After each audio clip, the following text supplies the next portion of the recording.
There, Alex Hickey here with the next song in my Myth of Normal song project. This is the second song for chapter 28, and it describes a process that Dr. Mate uses himself and recommends to his patients and clients.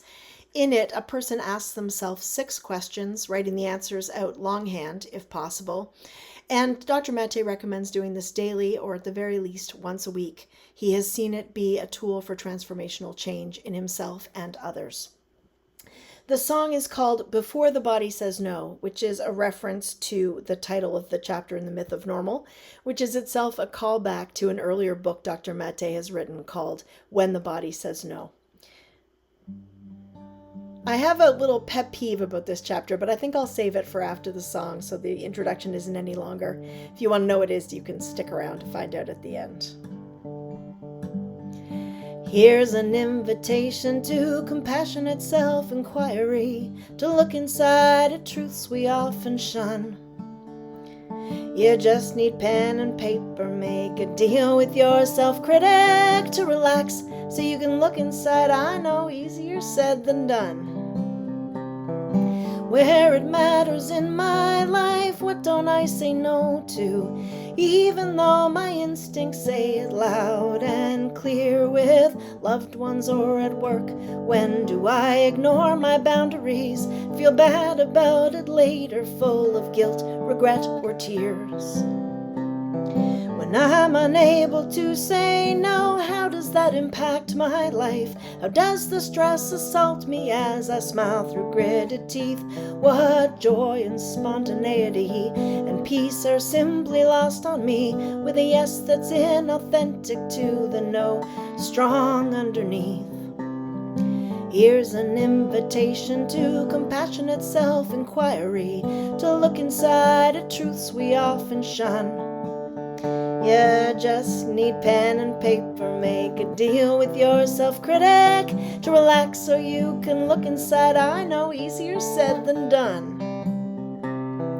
How's my body trying to tell me this is not okay?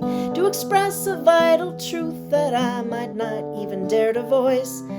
Can I make connections between behavior and symptoms? How my body has reactions when I feel I have no choice. Believe me, I have plenty of resistance. I don't have the time or energy, or it won't help anyway. But what if I put down my phone for even 15 minutes, once a week, or even better, once every single day?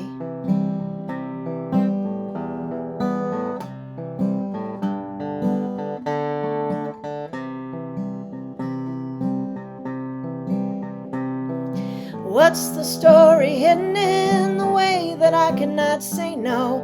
Might seem like a good reason, like a true thing, like a fact, but underneath is some belief that I adopted long ago that makes no sense at all once it's been unpacked.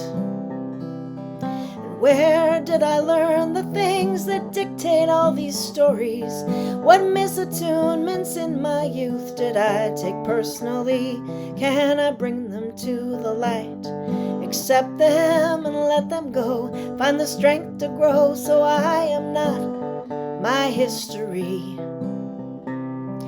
Here's an invitation to compassionate self-inquiry, to look inside at truths we often shun. You just need pen and paper, make a deal with your self-critic to relax so you can look inside. I know, easier said than done.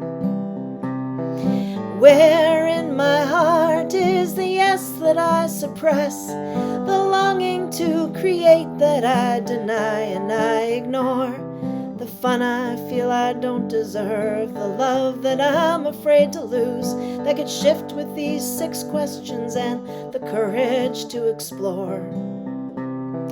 Here's an invitation to compassionate self-inquiry, to look inside at truths we could reclaim.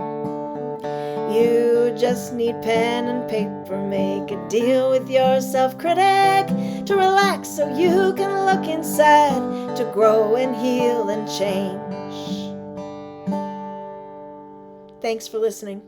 So I'll just say about my pet peeve in the discussion for point number 4, Dr. Maté sort of says he poses this hypothetical to people that says, if somebody else couldn't meet a commitment, would you judge them and say that they were weak? Or if your child was struggling with something, would you tell them they were useless? And he says, of course nobody would ever say that. And I understand that consciously it's true. Most people would deny that that would be their response. However, it seems obvious to me that we do often have those responses to people, often not out loud, but in our thoughts or the things we believe about them.